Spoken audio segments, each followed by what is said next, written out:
Hey everybody, Joe for the G1 Project. How are you doing? Here we are with yet another video. Thank y'all for tuning in. I appreciate it very much. Today's video is going to talk about possible music entry scams. All right. What am I talking about? For people that don't know what I'm talking about, boy, I fell for that stuff hook, line, and sinker. So the music entry scams is, let's say you get online and you see something that says, we'll use your music in a commercial or TV placement or radio jingle or something like that. Just send in the small fee for consideration. And they hype up the ad like, hey, you have a real shot at this. Now, I don't see this as much anymore today because I haven't researched it, I haven't looked for it, because I kind of, I guess you could say, I learned the hard way with dealing with that stuff years ago. There's a few online companies that, because I have no proof, no evidence that it's a scam, I just feel like that I think they walk a fine line between a scam and legitimacy, you know what I mean? But again, just my opinion, okay, and my experience. Did my experience expose anything? No. It just made me think. There was this one company, I'm going to put it on the screen right here, you can see for yourself. When I looked up their website yesterday, they still have the same pictures on their website that they had years and years ago of the same supposed music convention. And there's a person, I guess, giving out their CD to somebody, or an A&R person or whatever. That's the big red flag. Man, are people still using CDs today? Maybe they are. I don't know. I'm just been out of that scene of trying to submit music for a long time. But there was a time where I was really paying out some money because I was like, oh man, maybe they'll use something, and that, never happened. But here's the thing. What I always thought, I was like, look, they should offer some type of like guarantee, which I know they don't, but look, if it's a legit thing, and I know companies aren't made to, they're built to make a profit. All right, I get it. And like I said, I fell for it. To me, you would think, well, if they don't use my song, they should give me my submission feedback. But it ain't, that's not how it works, So like I said, the first company that I showed you there, I don't know what it is now, but at the time, years ago, you had to pay so much to be like, I guess, like a member of their platform. And then you had to pay so much per submission to their reviewers, whoever that may be. So me and a guy that I used to know, we used to do music together a long time ago. I saw it online and I brought it up to him and I was like, man, what do you think about it? And he's like, yeah, man, we should try it. So we went in 50-50 with the submission fee and everything else. And we had a couple of songs already recorded. Now, again, these advertisements to rope you in, the way it was then, they really aren't very clear on some things. They just put out the big words, the big keywords like, submit your song, placement, royalties, earn money. That was, and it worked. Like I said, it worked. I saw that and I said, ooh, yeah, man. My buddy and I, we had a few songs that were ready to go. So we paid the money to be members of the platform. Again, this is how it used to be. It could be different now. And then we had to pay so much for a submission. And if I remember correctly, man, the submission fee wasn't cheap. And because, I guess they might have had it that way to kind of cut down on the BS from people just sending in whatever. If you kind of jack up the fees, people are going to think twice. Like, man, should I submit this, man? Because that's X amount of dollars, and it's that X amount of dollars is not easy to make. And I understand that, which is really a good idea, to cut down on the BS from people just submitting whatever. We submitted a couple of songs, like I said, just a couple. We heard back maybe a few days later, maybe a week. Of course, it was, hey, so and so, so and so, thank you so much for your submission. We really liked your song, although, and then you get the big spiel about why it wasn't good enough, you know. So after two or three of those, man, you start to think, damn, what? Because that stuff starts to add up, right? I was like, man, I don't know. Now, they always say hindsight's 2020. So when I look back on this now, my production, I thought it was good for back then, but when I listen to some of these older songs from that time period, it was not. It was just done with a digital multi-track machine, and I was just scratching the surface of trying to figure out what sounded good, what didn't sound good. Even today, it's you gotta really know how to produce a little bit. You can't just record something on some little multi-track thing and expect that to do something. Really, these types of online places, they cater to someone who already has a fan base or who already has some type of success, already has a lot of things in place for success. Even though they do put on their site that, oh, so and so, we signed so and their song got placed in 12 different placements and they made X amount of dollars and they're living a happy-go-lucky life and there's no problems in the world. And they did a good job of putting that out there on their site and this and that and all these so-called reviews of how good the company is, and which, that could have been doctored up, man. And then again, maybe not. I can't prove one way or the other. All I can say is didn't get squat. That's example number one. There was another company that I tried. I'm gonna put their name up here on the screen. I tried them for a little while. Nothing. And I was like, well, instead of paying X amount of dollars for a submission, I wonder if there's other places where it's not as much to submit. Oh yeah, there was. And it was like $10 a submission, right? And I was like, oh yeah, that's right up my alley. Yeah, of course it is. So you got everybody and their mama submitting some BS song that they hope gets placed. I tried that. I know for over a year, and nothing at all. I even Googled, submit your music. I think I put that in Google, and just to see what would come up. And those companies that I put on the screen a minute ago, I had to really go down into Google to find them. They didn't pop right up. Back in the day, those two companies would pop right up on the top of the Google search. They would pop right up right off the bat. That was the two main companies. And now that didn't happen. Now it's a couple of different company names. I'm not familiar with them at all. So I wonder if that's kind of a thing of the past. People probably started to catch on because I don't guess things were happening for other people either. I don't guess. I think that kind of faded away, possibly.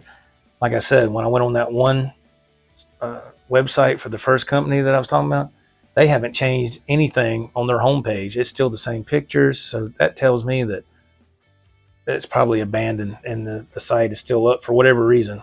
And they're still roping in some people, I guess. I don't know. But I was like, I remember those same pictures from years ago. They have not upgraded anything for the overall look of that site. But this leads me to a story that I like to share with you that happened before the internet, happened before YouTube, and it happened before social media in general. Everybody still had flip phones. Smartphones weren't out yet. Here's what happened. So in the late 90s, I had another buddy of mine that I did music with. God rest his soul. He's passed away now. His name was Dean. Dean was a gentle soul, super nice guy. He had a very awesome voice especially for like ballads. That's mainly what we would write together. We wrote ballads. His voice was perfect for that. Now, if it was like a rocking song or something, it didn't fit. It just didn't fit. And Dean was the type of vocalist that he was the first one that I ever saw that could go back and add another vocal track and harmonize with his main track. I never seen nobody do that. Not with my own. I never seen nobody actually do that. Of course, you would hear it on songs and stuff and whatever, but I never seen nobody do it. So we would write songs a lot, and some of the stuff we wrote, it was just we were just writing and having fun, and some of the songs were really, really good. They just what a ballad should be. Would kind of make you think, give you a little roll of emotion there, because his voice put it over the top. He just had a way of being able to hit those notes, and his harmonies as well. Back then, my days off were odd days off because I didn't have a lot of seniority at my job. I had it was like I was off on Sundays and Tuesdays. What I call the roller coaster schedule. You're off a day, you work a day. You're off a day. Your body can't get used to that. It's like, am I off? Am I working? What am I doing? You can't plan anything. That's just how it was when you were low on the totem pole of seniority. But I was a lot younger then, and it wasn't that big of a deal. So he would come over on Tuesdays, and I had a notebook, and we'd go back there. Like I said, this before social media and all that stuff. I'd have an idea I'd have my acoustic, because a lot of our stuff was just my acoustic and his vocals. And sometimes it'd be acoustic and the keyboard and his vocals. So we would just, just like any other songwriting team, we'd go back there and come up with ideas, and a lot of times it worked out really good, and sometimes we didn't get nothing. We did that. We wrote songs together for, I'd say, about a year. And Dean, one thing I have to put in there, Dean was a dialysis patient. So he had to go to dialysis every other day. And so there was times he would come over and he just looked exhausted. I called him Dino. That's what I called him that was my nickname for him. I said, Dino. I said, dude, he'd get there like 3 in the afternoon, I said, Dino, we don't have to do this, man. You go home, get some sleep. Nah, this is the only day you got off, man, and the only time I can come over here. It's okay. I said, okay, man. So we'd at least be able to work on some ideas or touch something up that we worked on the week before. So he was dedicated, right? One day he came over and he had this page of the newspaper with him. He brought it over. And I said, what you got there, man? And he said, look, they're holding open auditions, man, in town at such and such hotel, and they're looking for aspiring artists. The entry fee was $100. I remember that. So, of course, he said, we can split that, $50 a piece, and that was it. It was just the $100 entry fee.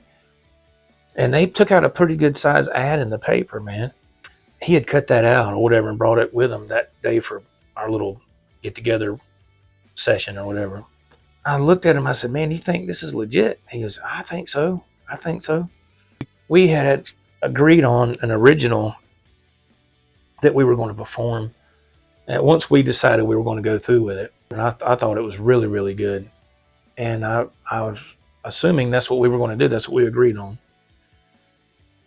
So like a day or two before the auditions, Dean said, I want to do another song. I want to do a different song that we worked on. And it was kind of like the backup. Like if this one, for some reason, he didn't want to do it, we'd choose this other song. And it was a cover song. It was a cover of some gospel song that he really liked. He sounded amazing when he sang it. I was like, well, okay, man. I said, nobody's going to know this song. But then again, nobody's going to know what we wrote either. It come the day of the audition, and we went to this hotel, and you only saw like 3 people that were, I guess, over this whole thing. One guy had like a nice dress shirt. He had it kind of unbuttoned. The top few buttons were unbuttoned. He had a nice gold chain on, nothing too flashy, but you noticed it. and he had like a nice wristwatch on. I don't know what brand it was. I'm not a watch person. I thought, well, he gave that image of like, well, he's with a record company or something. He was giving off that vibe. So, here in South Carolina, in this territory, there's not a lot going on. I mean, at the time when I was doing that, then again, I wasn't pounding the streets a lot either.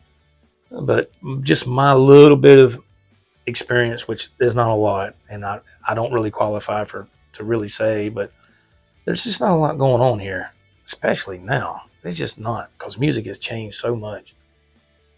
So we got there, and that flashy guy he was they had like a table, just a regular table with like you see at a like on wrestling, like when people throw somebody through a table, like what I call lunchroom tables, at the legs that pop down and all that. There was a table when you walk in the main entrance of I guess the lobby of the hotel. And I want to say it was that guy and somebody else that was taking people's money, and they would give you like some little ticket stub out of something. And he would say, yeah, just go right here to the conference room. So they obviously had rented the conference room space for this to be happening.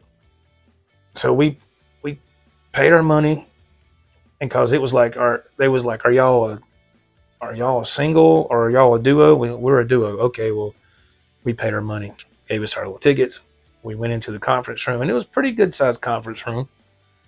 And you saw this like PA system set up, but it wasn't really like a massive PA system. It's like kind of like what I have here, like a little, what I call my little travel PA is kind of what I call a rinky dink PA. It does the job, but my other PA is at my friend Ralph's house. It's big. It's huge. I used it on a lot of band gigs. It does the job fine. But this thing here is just for like a little small thing. And that's kind of what they had set up. And I thought it was kind of odd. I was like, this looks like it was just thrown together at the last minute. Like not a lot of preparation or something. I don't know. Again, I was in my late 20s. We go into the conference room. They have the metal fold out chairs that are so uncomfortable. So everybody, after a little while, everybody gets settled in. And if I had to guess the amount of people, I'd say it was probably around maybe 50. Maybe. That's probably a little bit of a stretch. No more than that. If it was 50 and they got $100 per head or whatever they were doing, so that's what? Is that what, $5 grand they got? And whatever it was to rent the conference room, I don't know. I have no idea. I've never rented a conference room at all. So everybody kind of got situated, and like I said, there was 3 people. You had one guy and then somebody else. It might have been a lady taking your money when you walk into the lobby. They had, we're with so and so. If you're here for the tryouts, you need to deal with us, because there wasn't nobody else around. So of course that's who it was that you dealt with. And then you went into the conference room, and there was another guy in there, and he was like looking at people going, hey, how you doing? And he was on this microphone. He's like, hey, everybody have a seat, please. And he said, okay, we're going to start on this side of the room and just work our way through. And some people had the little personal CD players. Remember those? Like I said, this is before MP3 players, none of that. You had the personal CD players, or somebody had a cassette tape with their backing track or whatever. And you saw some young ladies in there that was wanting to be hopeful stars, and you had a couple of guys, well, more than a couple. You had a few guys in there that were dressed up like cowboys, I guess. And you had myself I was just in a nice little dress shirt and a pair of jeans, and Dean was in the same. Nothing flashy, but didn't look like a bum either. So it came time for us to, and they just had 2 little metal chairs sitting in front of the PA, and then everybody else is sitting at, surrounding you, kind of, sort of. It was like there was no stage, I don't think, or nothing like that. I don't remember that. So we did the gospel cover that Dean wanted to do, and when we got done and people clapped, was it a huge roar of applause? No, it was just people just being kind, and they did that for everybody. So before people started to perform, the guy that the MC or whatever. He said, look, when you get done performing, if you want to leave, you can leave. You don't have to stay. As long as we have your information, which they got that when you paid, you had to fill out that thing, and they supposedly kept all the names. And they said, if we see somebody of interest, we'll get in touch with you. So, needless to say, we never heard nothing. We really had no way of checking up on that to see, hey, did somebody actually get through with that? And did something happen for them? Have no way of knowing. Dean never found nothing out. And of course I didn't, because, Dean, bless his heart, he was working a part-time job at a pizza restaurant in town. And he could only do that every other night. And he was doing dialysis every other day. The days he wasn't working at the restaurant, or the nights that he wasn't working, he was doing dialysis during the day. So he had it was rough, man. We never heard nothing about that. So in my opinion, that was a huge scam, so, and my memory is a little blurry, a little fuzzy, but I do remember it was about 40 or 50 people there, and it wasn't no more than that. When you're waiting for your turn to perform, you're watching the other people that will go up before you, and some people were okay, and some people were horrible, and some people had no business being there. It's just like when you watch it on TV now, it's just like that. It's like, oof. That was an experience. I feel that was a scam. And over time, it just spilled over into the internet, of course, with the companies that I had shown on screen here previously. If you like this video, please give us a thumbs up and leave a comment if you would be so kind to do so. I would appreciate that. And until next time, my name is Joe for the Joe Wentz Project TV. See you later. Bye-bye.